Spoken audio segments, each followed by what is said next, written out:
Marwan Box.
Saya, isteri saya, ibu bapa, tanpa orang mereka saya tak ada kat sini. Kawan-kawan Salah FC, tim coaching saya Ijam Asri, Editing, Menjara.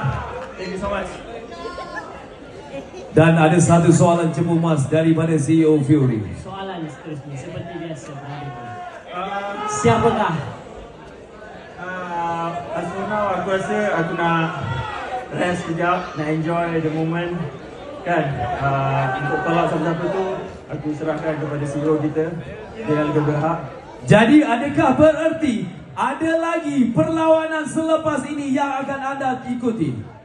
Tadi aku baru cakap dengan Han masih belum puas hati. So insyaAllah kita akan try rematch. Thank you Mami, I love you. Mungkin akan rematch ataupun mungkin kita lawan orang lain dulu ke? Wow!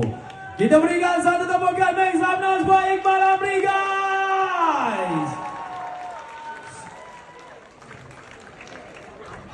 Komen saya, semua orang boleh buat apa yang saya buat kalau dia ada passion dan dia ada mission kan. Macam saya, this year saya nak jadi lelaki yang lebih baik, saya nak jadi suami yang lebih baik dan saya nak jadi aktor yang lebih baik.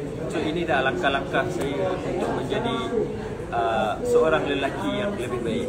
Dari segi fitness ke, dari segi acting ke kan, kita ambil belajar ilmu martial art dan kita praktikkan dalam professional boxing. Dan ya, satu-satu